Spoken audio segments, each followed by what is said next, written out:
Hi everyone, welcome back to Stationeers.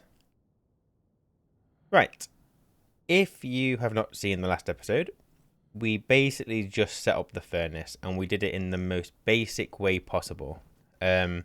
Using this furnace, we're now able to avoid using the arc furnace over here, which is where a lot of our power draw was really.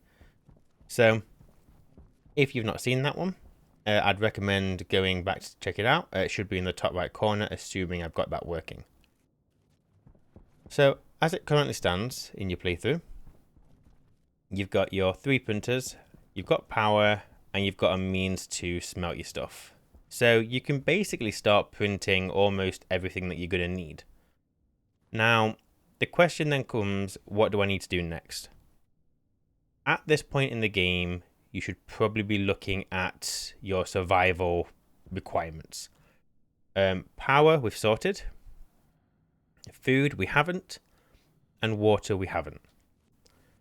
So obviously we're playing on easy, so our water and food requirement are pretty low. Like, we don't go through it as quick as you would if you picked a different difficulty. And if I just grab all the food and drink that we have, you'll notice that we have quite a lot. So it's not something that you need to be stressing about too early into the game. I think I got some in here. And I can't remember, did I get the stuff out of my pod? Don't think I did.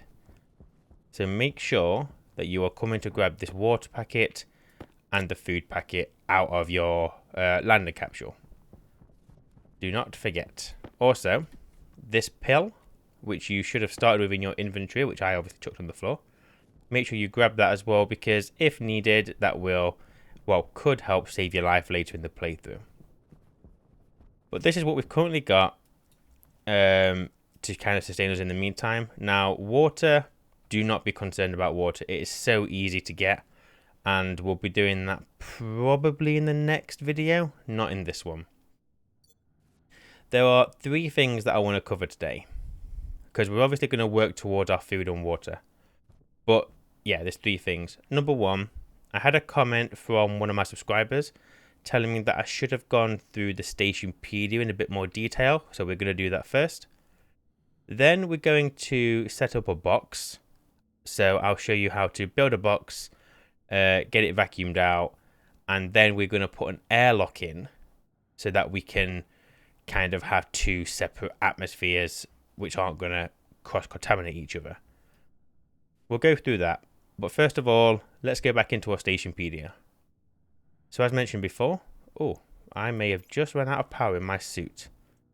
So let's get that sorted. There we go. And I'm going to turn my light off for now. So, press F1. And this is the Stationpedia. So we've already touched on this. But let's go through it in a bit more detail, because depending on what you're looking at, depends on what you're going to see.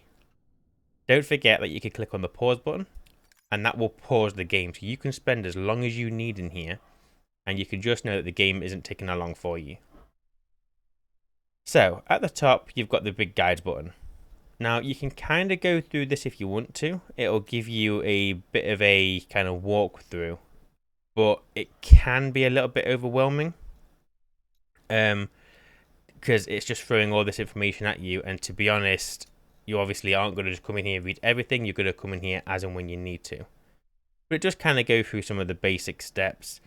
Just remember that the Stationpedia may be a little bit out of date depending on game updates. But I'm not going to go through this page. We're more interested in these things. So first we'll check out ores.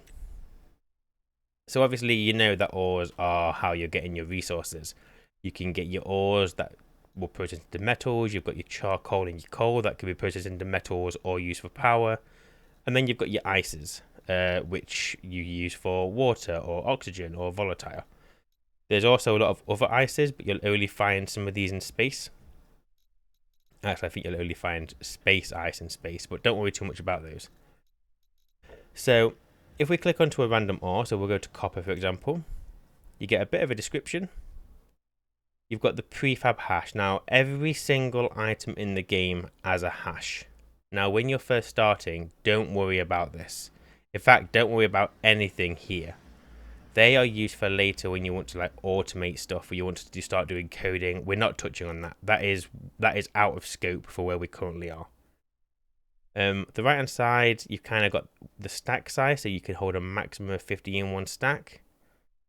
And then these ones here, I really wouldn't worry about it, to be honest. Flashpoint, I've never even looked at that. I don't really know what that means. Auto ignition, again, don't worry too much about it. Not important. Looking at the ores can be a little bit confusing because down here you've got like this section on how to manufacture, but it kind of doesn't really help you because like what, you need a centrifuge to kind of mine it? No, you don't. You could just go out mining for it. What it doesn't make clear is that what the centrifuge is, but we can click into it and it will tell us what it is. So in the previous episode I mentioned that your furnace can create reagents, and the reagent is what you would put into the centrifuge. So if you had a mix of iron and copper and you wanted to split it back out, you put that reagent in the centrifuge and it would produce you your iron and your copper. And that's what the Stationpedia is trying to tell you here, just in like literally no words. So we've got that section. And then here at the bottom we've got gases and liquids. Again, not every device or item you're searching for is going to have these sections. But here, because it's an ore, we can see that it contains nitrogen, pollutant, and carbon dioxide. As mentioned last time, the ores you process will off gas. And this section here is what it will off gas. So you know if you put that into a furnace, it's going to release a bit of CO2, a trace amount of nitrogen, and a bit of pollutant. Okay? As you get more advanced in the game, you'll learn that you can use these gases in the furnace to kind of increase its temperature, increase its pressure, whatever. But again, we're not at that point yet. Don't worry about it. It doesn't really matter. Long story short, just get your furnace to the temperature and pressure required for the ingot. So if we go back to the home page, go to ingots, and then we go to copper. So if we look at the copper ingot, and we look at use to manufacture, or how to manufacture, sorry, you've obviously got the three different furnaces. Now, we haven't even looked at the advanced furnace, and we're not going to do two for some time. The arc furnace we've looked at, and we can see it will use 500 energy to produce 1 copper. Don't worry about it. Basically, just always make sure you've got power, and you'll be good. The furnace here, you can see that it needs a temperature between 327 degrees C, and obviously that number there, you'll never really hit this number, so it's just basically above 327. And the pressure, again, minimum of 100 kPa to 100 MPa. Again, you're never going to hit, well, you can hit this pressure, but if you do, you might as well kiss your arse goodbye. But yeah, so that's obviously the ingot side of it. We'll skip a few of these other things because we don't need to worry too much about it. If we look at structure kits, so a lot of items in the game are in the form of a kit. So think of it like IKEA. You buy a flat pack piece of furniture and you then have to assemble that piece of furniture. So for example, the ice crusher. If I click on this, I can see that it's made in the hydraulic pipe bender. You can see the energy requirement. You can see the resources required to print it. And then you can see what that kit will make. So if I click on the item it's going to make, the ice crusher, you got your long description. You've got all this garbage at the bottom, which you don't really need to worry about. The base power usage is, if you ever see this, this is the minimum amount of power that device is going to use when turned on. So the idea with the ice crusher is you turn it on, you put some ice in it. So let's say you put some water ice in, it will crush that ice and it will produce water. And we'll probably be doing that next episode. If you have it turned on but you don't use it, it will always be using 10 watts of power. Okay? Which isn't a lot, but when you're first starting out or your power generation sucks, then obviously every little bit helps. So this is why we make sure our devices are turned off. We can see here constructed from, so that's just the kit for the ice crusher. You've got the slot section. So this will tell you what slots a device has. So for example, on the ice crusher, it has a single slot. You can see it's an import slot and it accepts ore. Now, don't forget, ore covers ices. So when it says ore, it actually means ice. If you try and put ore in there, nothing's going to happen. We'll come back to this in a second, but if we're thinking about slots, if we have a look at the auto leave and go to slots, you'll see we've got an import slot and an output slot, or export slot, sorry.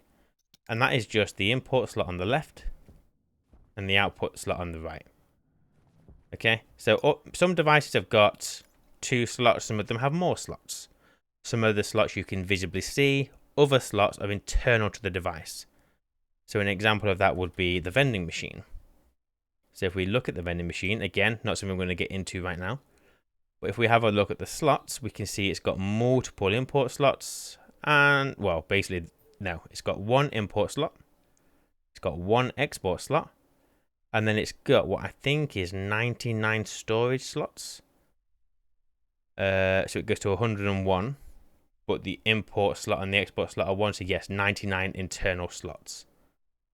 So depending on what you're looking at, depends on how many slots you're going to see. Let's go back to the ice crusher. So then you'll get to build states. Again, depending on what you're building, you may see 1 entry in here, you might see 10. But it kind of tells you what you're going to need and what tools. So for example, you're going to need the kit. So you're going to place the kit on the floor. You're then going to need your welding torch and then an iron sheet. So you'll weld it up. And then the last step is cable coil. So you need 2 of those and that will complete the build. And that's basically how you know what is required for any one device. Further down here, we have the logic. Now, this is out of scope for our tutorial at the moment. Depending on how the update goes, we may cover it. But this is where these are required for you to be able to automate your devices. So I'm not going to go into detail of it, but basically what you could do is you could set up a button somewhere else in your base or a lever. When you press that lever, you can tell this device to turn on or off. Okay, so you can do it from a different location. You can read what we got in here.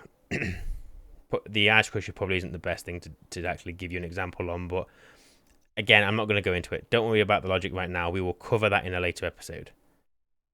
And then last but not least, you've got the connections.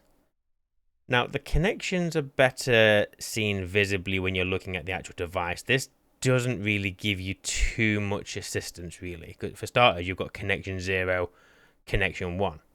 Doesn't really tell you what they are. Now, I will tell you that they are the cable connections it's talking about. So one of those will be power, the other one will be logic. Which one is which? Don't know. Doesn't matter. You will physically see them on the ice crusher. It's got a chute import, so that's the slot where you'll be putting the ice, and you can connect chutes to it. We'll cover chutes later. And then you've got 2 pipe outputs. So one of these will be gas, this one, and the other one will be liquid. Don't worry about what these are. I'm just trying to explain to you what this connection section is. But yeah, that's basically the ice crusher. And like I said, we could be here all day kind of going through this. The only other thing I will probably cover is, let's go into gases. I'm not going through this because this will be too overwhelming. But just know that these are all the different types of gases available in the game, bar hydrogen and bar liquid hydrogen. They don't actually exist. I think they're a place marker, or they might be available in creative, I'm not sure. But you won't come across these in just survival. So don't worry about that. But this is where you can come if you want some information. So if I go into oxygen, it kind of tells you a bit of information about it. There is a lot more information in here when it comes to gases. And it's not, at the moment, we're really early in our playthrough, so I'm not going to touch it. There's also graphs in here. And again, we'll go through this at a later stage. I don't want to bombard you with all this information right now. Just don't look at this and then think, oh my god, there's so much to try and learn and figure out, this is too much. It isn't, I promise you. Just wait until we get to it, or go and have a play. Just take your time, go in creative mode or something, and just figure out what things do. We will cover this in probably not the next one, maybe the next one after that. I don't know yet. I'm kind of winging these tutorial series, tutorial episode, I should say. But yeah, don't let this scare you. But all I'm trying to explain is like the Stationpedia is your go-to in-game wiki. Not many games have something as detailed as this, and granted, some of this is a little bit out of date, but the sheer amount of information in here is going to be of use in your early days of playing the game. And like I said, if something in here doesn't make sense, or you think something is wrong, go and check out the Stationeers Discord, check out the unofficial Stationeers wiki. Feel free to join Panic and Die Discord, or ask me a question in the comments. Ask anyone a question in the comments. Someone will be happy to help you. Hopefully that's a little bit of information. Like I said, we could have a whole episode on this. But right now, I've already been recording this for 16 minutes. So, you know, yeah, quite a lot there. But just take a look at it at some point. So, the first thing we need to start thinking about, obviously we've got our food and water needs met for a little while, but we are going to run out of food eventually. Now we have our basic setup, so we really should be looking at expanding the base, making a greenhouse, and kind of becoming self-sufficient in these needs. Now, if you started on Mars, which I highly recommend you should have done if you've never played the game before, then your water need is already met, because you can find ice that contains water and you can just crush it, and we'll set that up later. The only need you really need to worry about is your hunger. But on easy, look how many cereal bars we've got. And you don't even use a full cereal bar every time you're hungry. And you don't have to eat as soon as you're on 0. You've still got your health as a resource. So there is no reason to rush on anything here. Take your time. You will absolutely fine. You'll smash it. 100%. So what I want to do, the main point of this video today is going to be to create an airlock. That is what I want to show you. But we need a reason, and we need another room to go through.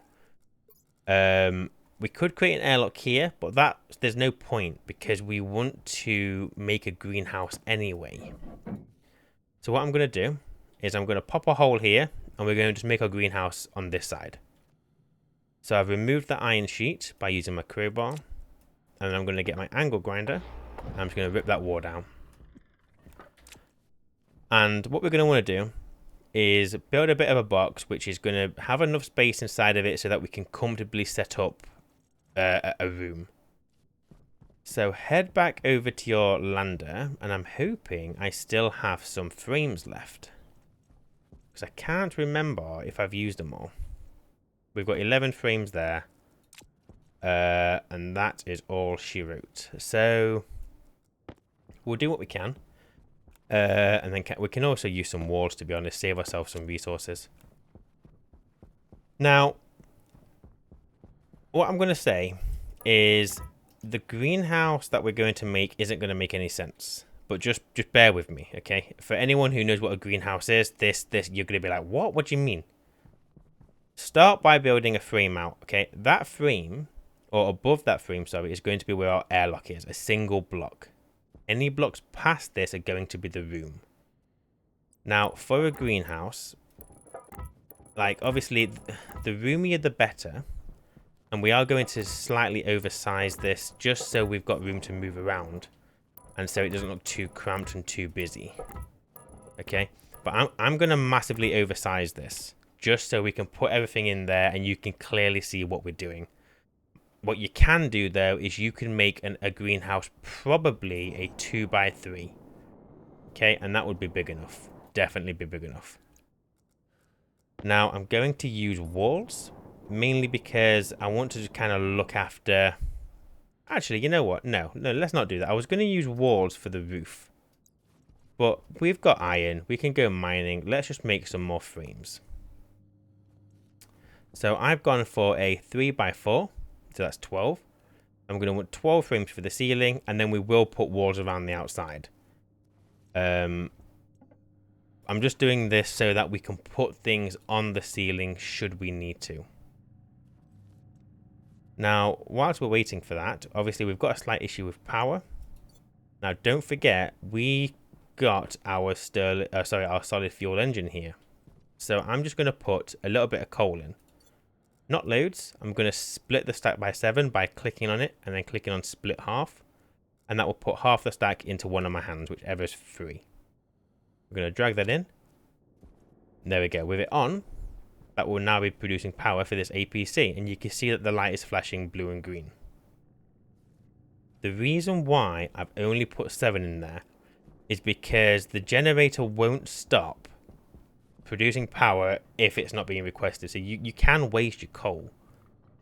So just put enough in there just to keep you ticking over. Coal is not a scarce resource.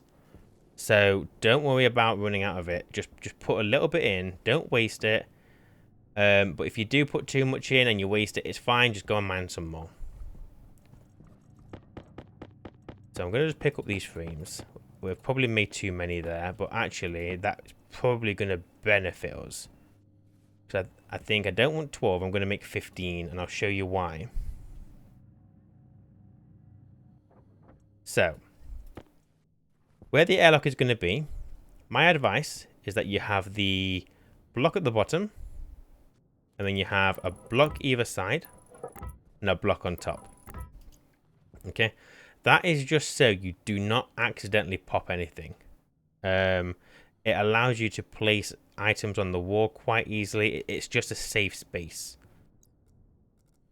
Now what we're going to do is we're just going to weld those frames up.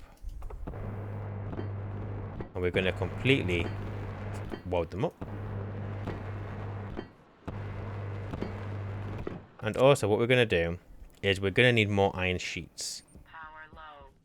So, if I got any more iron, I have 12 iron in there. So let's grab that by pulling the lever and turning the printer on. And then we can close it and turn it off to save the power. Put the iron in the auto lathe. Just print us off some sheets. I probably should go and do some mining shortly. So, let's talk about what we're about to do with the greenhouse. Now, real life greenhouse obviously is normally made of glass to allow you to capture sunlight and keep the greenhouse warm via the sunlight coming into the greenhouse.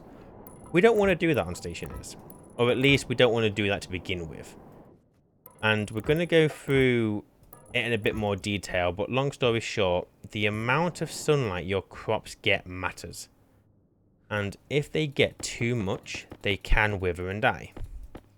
So when it comes to a greenhouse, it's probably better in the short term to make a room where you will manually adjust the light levels in there, and you know your crops will be happy. Because it doesn't matter whether you give them artificial light or sunlight, they will be okay. At least with artificial light, you can turn it off. As you get a little bit more kind of familiar with the game, feel free to experiment with a greenhouse made of glass as you do. I'm just checking my welder because this is a gas fueled welder. So if you click on it, you'll get this little pop up and you can see that we've got 2000 kilopascals or 2 megapascals of pressure in there. When that runs out, I've run out of iron sheets, but when that runs out, we won't have a welder. So I'm just keeping an eye on that because at some point we're going to need to make a different welder or at least refuel this one. I always aim to get a better welder. I'm just looking for iron, but it doesn't look like we've got any. So we better go mining. Now I've made a really bad mistake here and I should not be going out during night because I am infamous for getting lost. But iron is here, so we're going to be alright. We're going to survive this time. So let's just grab what we can.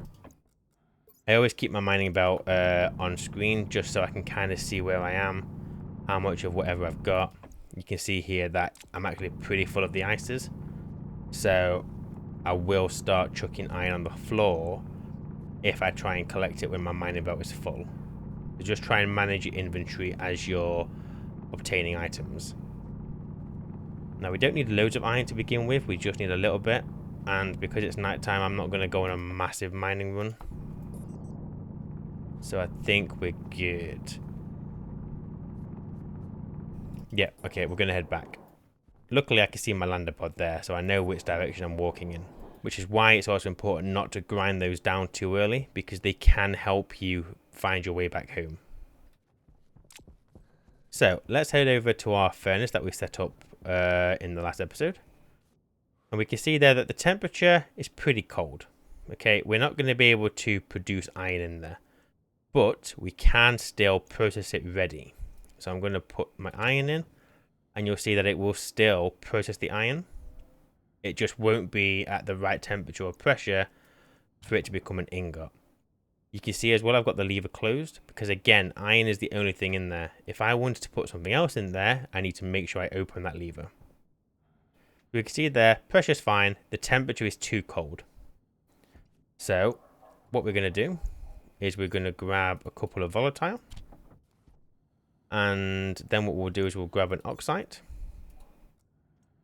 Chuck that in. And then we'll just give it the spark. And there we go. We can see our pressure is now climbing. Oh, sorry, our pressure and temperature. We've got the green light. So, there's our iron. Easy peasy. And did not use any power. And yeah, we're just good. If you can hear the dogs in the background, I sincerely apologize. Okay. Iron sheets. So we're going to just leave that going for a little bit. Whilst that's doing that, let's put up some of these walls. Now, again, I could put up windows, but I'm not going to because I want this to be a controlled space. Hopefully, I'm not going too quick with this. I'm sure people will let me know if I am. But all I'm doing is placing these walls. The different types don't really matter. They're just different patterns when you get them completed. And then as I'm putting them down, I'm just pressing C to rotate them in the orientation that I want. Okay, but as you can see here, we've got a lovely little box. So let's collect all these iron sheets. I don't really know how many I need, so we're just kind of winging this. So let's go with that and see what happens. Now the walls, I can just hold left click. I don't have to use my welder, which is very nice. Boom. And then we're going to get our welder. I am going to need some more iron sheets, so let's get some more going. And let's just finish off welding this. So we've done the floor. So we need a total of 24 more for the ceiling, or the roof, whatever you want to call it.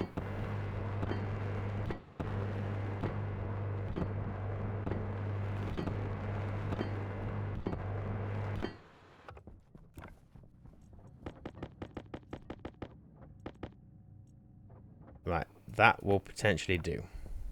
So let's finish getting this welded.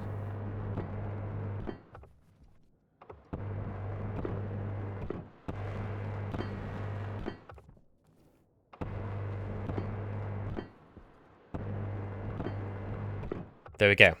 We have a box. It's not a cardboard box, it's a box. And obviously you can see we've got all these little white particles. Again, they are just because I've used my welder in here. There will come a time when we cannot use this welder, because when you use the welder, it releases gas into the world. And obviously what you don't want to do is release that into a room, because it will come out very hot and it will not be a gas composition that you would like in your greenhouse.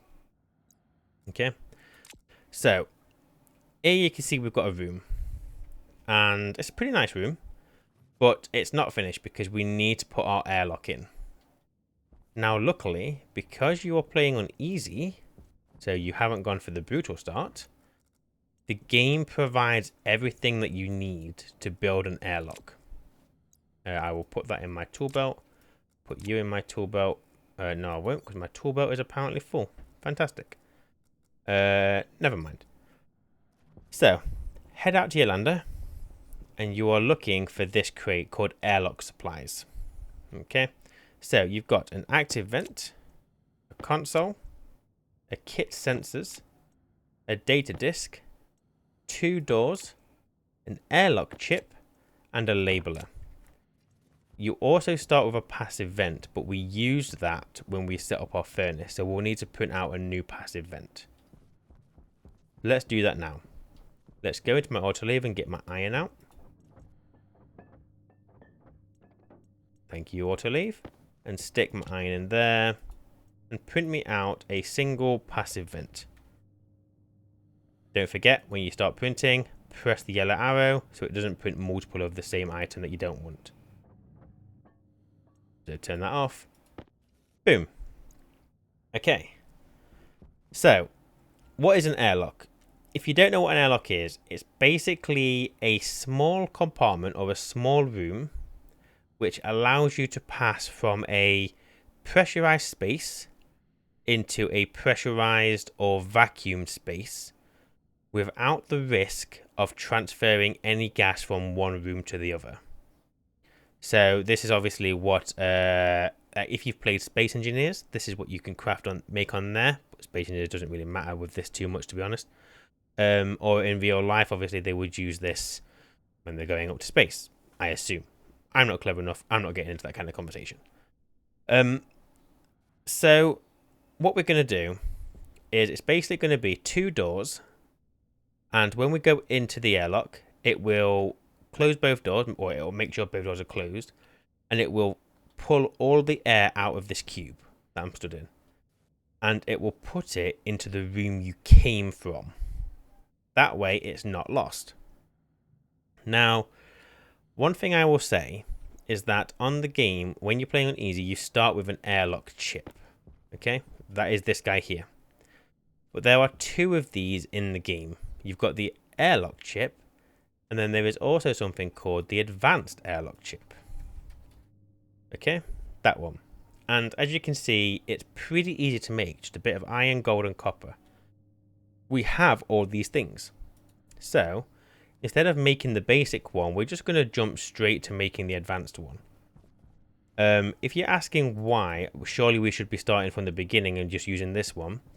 I absolutely agree, but I find that this one is really only beneficial if you are moving from a vacuum to a pressurized space. So if you were playing on the moon, or you're playing on Mimas, then yes, I would use this as a way to get into my base.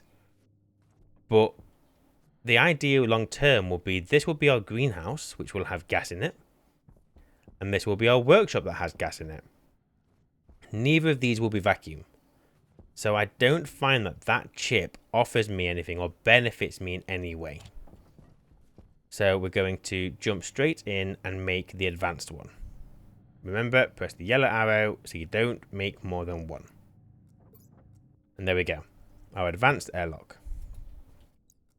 There's a couple more things you're going to need. So grab your iron out of the electronics printer and stick it in your pipe bender. You are going to need to make another passive vent. So don't forget, you would have started with one in your lander, but you need another one because you need 2 of them. And you also need to make an active vent. But again, these things, cheap to make, available right off the get-go, so it's really not that difficult. So there's my second passive vent, and there's my second active vent. So I have 2 active vents, 2 passive vents, pipes, a console, a sensor, a data disk, 2 doors, my chip, and a labeler. So, let's get started. First thing first, we're going to place the doors. Now, you can kind of, apart from the roll cover, you can pick whichever door you... Well, sorry, let me start again. Go with either the glass door or the composite door, okay? Both work relatively the same. The glass door has a slightly wider opening, so you can pass larger items through if you're carrying them, such as tanks. But I find that with the glass doors, cabling is a bit more difficult. So we're going to go for the composite door. I'm going to place one there, and then making sure that obviously the ports at the bottom are pointing into what is going to be the airlock. I'm going to press C twice, and we're going to put a door there as well. So we have 2 doors, and the ports on both doors are on the inside of this airlock. So just to get a bit of a visual kind of help with that, let's get those doors welded. So you can see here, we need plastic sheets. Now they are in my lander. So let me go and grab them, which are there. And I know that we're also going to need the glass, so I'm going to grab that as well. Should I take the APC? Yes, because that is good. I will come back for the APC in a second. So let's get these doors welded. So we're gonna, with the plastic sheets in the right hand, welder in the left, get both doors welded, and then turn my welder off. And we can see we need the crowbar and glass sheets. So there's our crowbar, there's our glass sheets, and then just left click. And we have 2, well, fully built doors. They have no power, which is fine. You've got your crowbar in your hand, just force the door open. And that is just by looking at the central port of the door and just holding left click. Easy. You don't need your glass right now, and you do not need your plastic for the rest of the airlock. The next thing we're going to want to do is power. Now, this is where our APC comes in. So we're going to grab that guy. And we're going to place the APC inside the airlock. So make sure that you've got your input. So for mine, the input is on the right and the output is on the left. I'm going to just place it here. It doesn't really matter too much, but for the sake of simplicity, it's just going to go here. I'm going to get my crowbar. And we're going to go get a battery. Now, I don't know if I've got a spare battery. If I haven't, we should probably print one. You know what? We've got a beacon here. So the beacon is a device that you can use to find your way home. Okay? We've not really touched on it, but there's a tablet that you kind of started with. And if I right click, it doesn't do anything. But that's because if I click on it, we can see it has a cartridge slot. And I have no cartridge in there. The cartridge sounds like a weird word to keep saying. Now you start with multiple cartridges. So we have a tracker cartridge. If I put that in, if I turn the beacon on by just clicking anywhere on its body, and then I use my tablet, I can see where my beacon is. So if I go over here, the arrow is pointing to my beacon. I have a bad habit of not using this, which is why I always get lost. But it's an option there for you in the early game. Kind of keep it on you. Just bear in mind that this beacon has a battery. If that battery runs out, the beacon will stop working. Staying on to the... I'll sort my power out in a second. Staying on the tablet, if we switch the cartridge, we're now using the cartridge network analyzer. This one is used to give you information on your network. So if I point at my cable, we can see that we've got multiple devices on here. And we can kind of see what's using power, what isn't. You can see the APC, the area power controller, keeps flicking at the top. But that's this one, kind of gaining and losing power. The APC itself requires power to run. So there's a slight amount of power usage there. At the top, you've got actual, potential, and required. Actual is the amount of power that is running through that cable. So at the moment, nothing, because we only have the 3 printers, and all 3 of those printers are off. I turn this printer on, and then I look at the cable. We can now see that actual is 100 watts. So we can see that we're using power. If I turn it off, we're back down to 0. If I turn all 3 on, we can see that we're now on 200 watts. And at this point, you can see that the potential is less than the actual, which is why our APC is flashing red and blue. Because our potential is less than our actual, that means that we are using more power than we're generating. You always want your potential to be higher. If you can't do that, then you should really be turning off devices when you don't need them to make sure you're conserving power. The required is just the amount of power that you need on the network. So you can see if I turn all 3 of these on, the required is 300. We're using 300, so obviously, yeah, we're fine, but we are going to run out of power. Normally, your required and potential are always, your required and actual are always the same. Apart from if your network cannot provide you with the power needed, that is when you would see a difference between actual and required.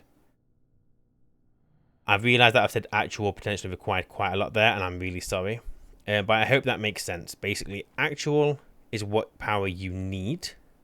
Potential is the power that you can provide. And the required... No, I did that wrong. So, the actual is the amount of power you are pulling from the network. The potential is the amount of power that you can pull from the network. And the required is the amount of power that you need to pull from the network. Hopefully that makes sense. I did do the power tutorial with my wife, so I'll put a card in the top right hand corner so you can go and visit that if you want to, and there's some more information in there. But yeah, hopefully that makes sense. The last cartridge I'm going to go through, excuse me, burp, is the atmospheric analyzer. This card gives you information on the atmosphere of wherever you are currently standing, and it is the cell that you are stood in. So what I have here is currently in this cube. Now, yes, absolutely. Obviously, you would expect both of these to be the same. Not always the case, though. As you can see, look, 1.0 degrees. But here, I'm on 0.8. Yeah, they can be a little bit different because gas obviously moves constantly. I am out of power again. Let me chuck that in there. And we're good. You will use this tablet to kind of monitor your base, monitor the atmosphere to make sure everything is what you need, what you expect.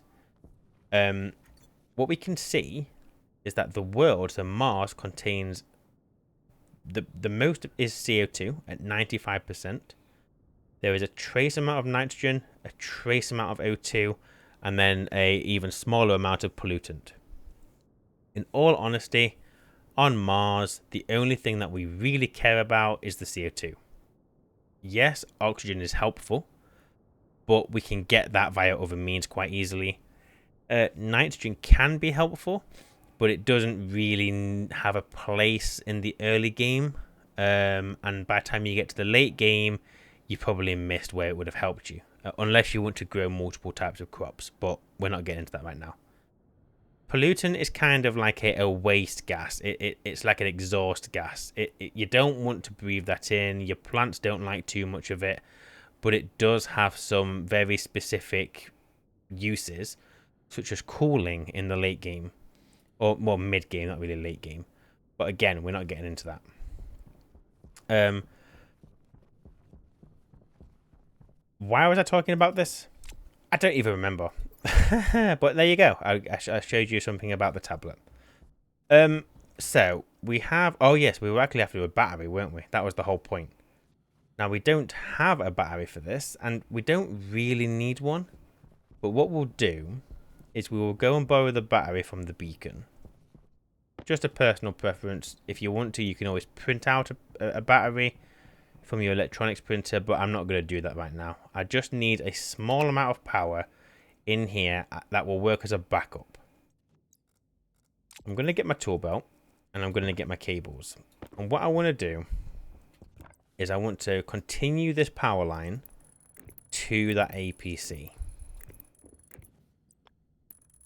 So we're going to bring it up, and we can bring it up the side of the door. You can't quite see it, but obviously if you get the yellow connection, you know that there's a cable there. And then we're going to do that there. Okay? If we turn the APC... Oh, well, we just saw the battery go blue, which means it's just taken some charge from that APC. So this APC is now keeping all of this powered and is also charging this one up for us as well.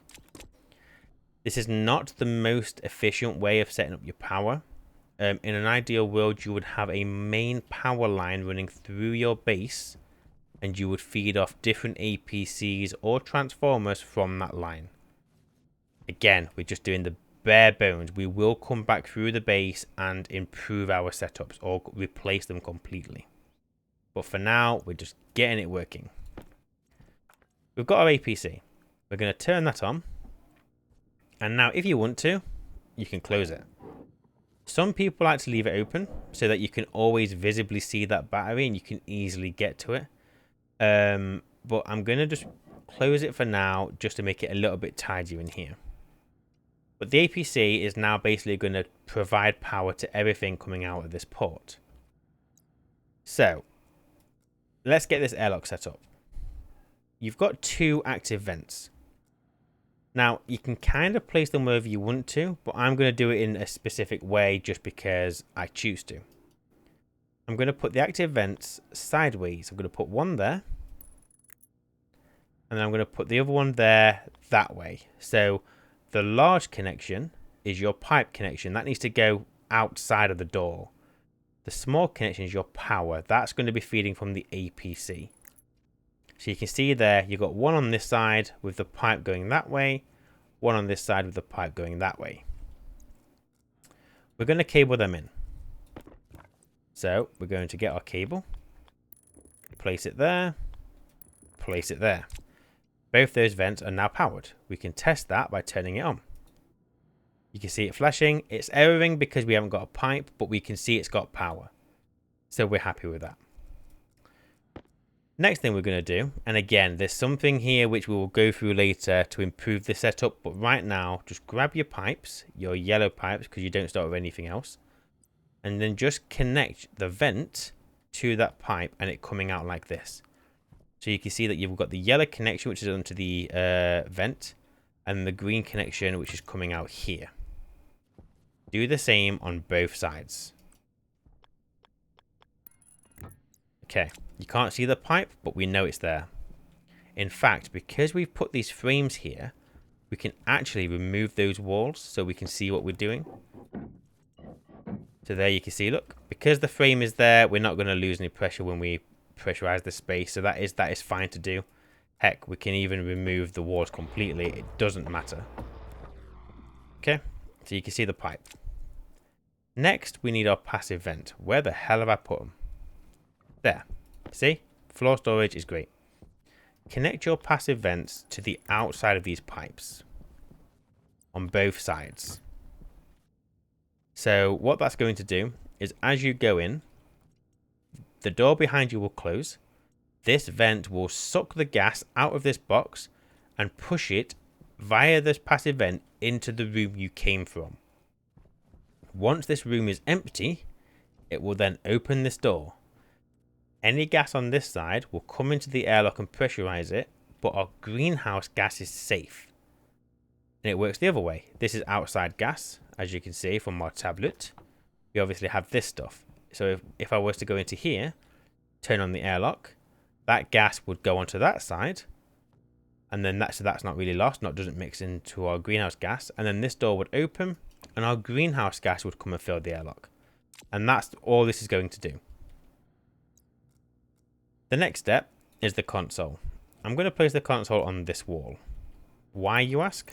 Because I want to. And we're going to run this cable down. And straight across the floor. And then back up this wall to connect to here. I could have put this on this side to free up some cable, but we're trying to just keep it tidy and organized. The console requires a circuit board. And there are multiple types of circuit board in the game. If we go into the Stationpedia, and I spell circuit board correctly, you can see, you've got all these circuit boards. And you could put all of these into a console, and they all have a purpose. We're not going to go through them all now, but we will touch on some more of them later in the playthrough. But for now, we have our advanced airlock, so I'm going to just drag that in. Again, you don't have to drag it in, you can just left click with it in your hand. To complete the console, you need glass. So pick up your glass, highlight over it so you get the yellow box, and then hold left click. There you go, your console is complete. If you turn it on, it's erroring. We haven't configured it yet, and we're going to do that shortly. there is one more device that we need, and that is a gas sensor. So the sensor kit that you start with has multiple different types of sensor that you can build. The occupancy sensor detects if you are in the same room as the sensor, and if it does, you can automate certain things to happen. The proximity sensor detects how close you are to the sensor. So for example, if you walked 50 meters away from the base, then you could have a beacon turn on and you could find your way back home that way. The daylight sensor is used to track the sun and to provide information on its whereabouts in the sky. The motion sensor detects if there is movement in front of it. The gas sensor is what we're going to use for the airlock, and this is used to kind of read the temperature and the pressure of the space that it's in.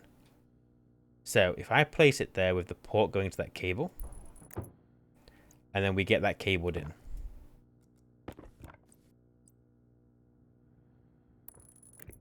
Done. Last thing we need to do is we need to get both doors connected to the network, because at the moment we're having to manually open them with our crowbar. Because we have the cable going straight across the middle, I can just use some straight cables and just run straight into the other door. Do that on both ports on both doors.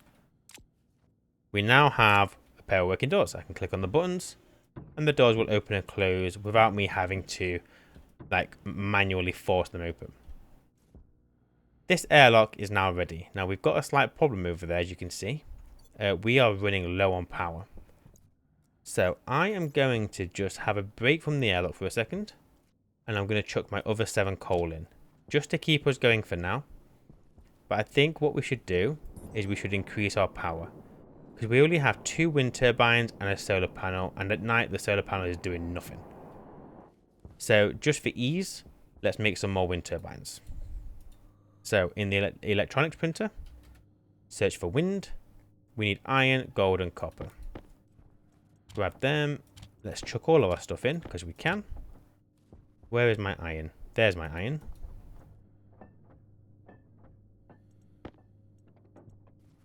Chuck that in there as well.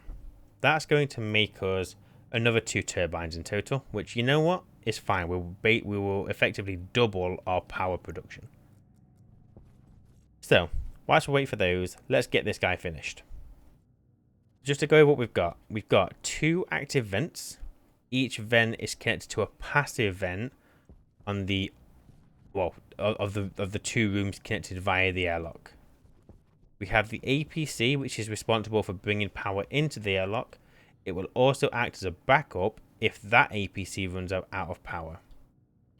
We have the 2 doors that both have the power and the logic connected. We have a gas sensor, and we have our console. Now, before you configure the airlock, Power critical. make sure you've got power. I haven't got power. We're going to use that battery up there, actually. So let me chuck that in. So, before you configure the airlock, you also start with a labeler. It was inside the airlock crate. And there's something you're going to need to do. And you know what? Let me show you. So, to configure the airlock, you get your data disk and you put it in the slot on the left-hand side of the console. So I'm going to just drag it in. Again, you can just left-click. Turn on the console, and you are now in the configuration mode for the airlock. So, as you can see here, you have 2 active vents, and you have 2 doors. The way this works is that it wants you to tell it which is the exterior door first, or which is the exterior vent first. Slight problem. Both my vents are named the same, both my doors are named the same. So how can I possibly know which one is going to be my external and which one is going to be my internal? That's where the labeler comes in. Whenever you are doing anything, it's always good practice to label your devices. Like, some devices make sense. Like, this is my autolathe. This is my electronics printer. I don't need to label those. But in here, it's if I get my labeler, right click, I can rename the door by left clicking. Let's call this external greenhouse door. I'm going to just Control A and I'm going to Control C to copy what I've written. Click confirm. On the other door, paste it in, change the word external to internal. Okay, now on the console, we can see actually my external greenhouse door is there. My internal door is there. Do the same with the vents. So you've got external, greenhouse vent, or vent, apparently. Control A, Control C. And then I've got my internal one, to change the name external to internal. We don't have to label anything else because this APC is keeping this network split from that network. So that's why we're only seeing 5 devices. The sensor, 2 doors, 2 vents. We're not seeing the autolave in here. We're not seeing any other doors. We haven't got any other doors, but we wouldn't see them if we did. So now that we have all the devices labeled, we can go through. So it needs a gas sensor. Check. It needs an external vent. And you can see in green, it says exterior. So that's what you need to click on first. Now this one's our internal. So I'm going to click on the exterior or the external vent. And then you can see right next it wants the interior, which is our internal vent. Click. Same with the doors. Click on the external one first. And then the internal one. And what's going to happen is both doors are going to close. There we go. The airlock is primed. It's ready to go. And it opened up one of the doors because it's put itself into a state where you are inside. Basically, you're on the internal side of the airlock. One other thing that I want you to do. There are 2 settings at the top. Now, a perfect airlock would be set up. So I would, in theory, set this to 2 kPa. Because outside is Mars. And down here you can see that external is 2 kPa. Now, obviously, I'm currently inside. But we haven't messed with this. So Mars is 2 kPa. So what you would do is you could set this to 2. And then when you try and go through the airlock, it will vacuum out the airlock. And then it will try and pressurize it from the room you're going into here to get it up to 2 kPa. Internal, we're going to set this to 0 for now. Because at the moment, we've got gas in here, but we're going to get rid. So if I take out the chip, the airlock is ready. To operate the airlock, you can either click on either of the button doors. It doesn't matter which one. Or you can press on the cycle to exterior button. That will change. So at the moment, we are inside the greenhouse. I go into the airlock and click cycle to exterior. It closes that door. It sucks out the pressure. And then that vent will start bringing pressure in. Now, the problem is the pressure outside is so small, it's 2 kPa, it's going to take a long time for it to pressurize this airlock. You can see we're currently at 1 kPa. It will eventually hit 2 and that door will open. Any second now. There we go. It didn't quite register as 2 kPa on here, but it did reach 2 kPa. Now, before we carry on with that, I'm just going to get the 2 wind turbines and let's go and get these guys connected. So I need the wind turbines and the cable. And we're just going to continue a straight line straight across the roof of our base. Again, anyone who is a seasoned player will know that what I'm doing here isn't the most efficient way of doing this. But it's not going to cause any issues as we don't really have massive amount of power generation. We will be coming and we will be improving the setup later down the line. But for now, we've effectively doubled our power generation. And we can see it's now flashing blue and green, which means it's a little bit happier. So, obviously, the airlock took a long time. To change that, let's just put our data disk back in. Where we set this to 2 kPa, change this to 0. What that means is the airlock will suck out the gas and then it will not try and repressure it. Okay, it will happily operate at 0. So if I click cycle to interior, that door closes, it sucks out the pressure, and then it opens that door instantly. Obviously, we've got pressure over there, is what it is. If I cycle to exterior, door closes, it sucks out the gas, that door opens instantly. Because what we're telling it is that there's, by putting 0 in both of those top boxes, we're telling it there is no pressure on either side. Obviously, that's a lie, because there is pressure on that side. But we're telling it that, look, just act as if there isn't anything there. So once you've vacuumed out this box, there is nothing to suck back in. So just continue with the process. So by having both set to 0, we can just do this. And kind of works. I could cycle this all day. I can go back this way if I want to. Puts the gas into that room, opens that door. I want to go inside. It's going to put the gas into that room. It's going to open this door. Okay. That is a airlock as basic as it gets. And to be honest, this is the airlock that you will probably use right into the mid-late game. It doesn't really change from here. This is what you will end up with. You can build custom airlocks that have more than 2 doors, but that requires coding, and we aren't touching that. I've never done that. I think I could get it working, but I haven't. I've never had the need to do that yet, so I haven't really bothered. But that is basically it. So we've already been over it. Let's go over it again.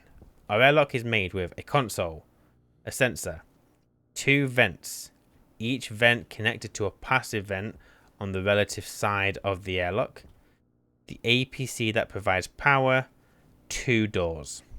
That is it. And then we had to configure the airlock. So we've set both external and internal pressure to 0. We selected our devices after making sure we labeled them. And then we just pull the disc out and you have a working airlock. And what's really nice is because we're using the APC, when that runs out of power, which it looks like it's going to do, if we're in the greenhouse, we can still get out. Because this APC has backup power in the form of a small battery. Granted, the small battery, not going to last that long. But it gives us time to get out here and fix whatever problem we've got with our power. I'm going to close that. And we are going to leave it there. So, you know, that was an hour video. It wasn't supposed to be an hour video. I apologize for the length of that. But we kind of did a few other things. We spoke about the tablet. We went through all the different cartridges for the tablet and how that can benefit you. We purchased some more iron in the furnace. We set up the airlock. We built the greenhouse ready.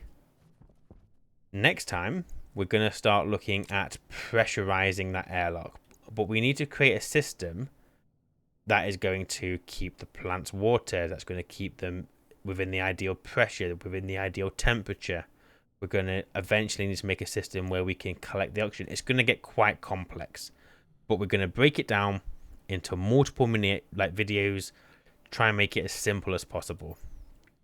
We also need to think about keeping our waste tank gas, because as you can see here, as I'm breathing, my oxygen gas is getting lower, my waste gas is getting higher.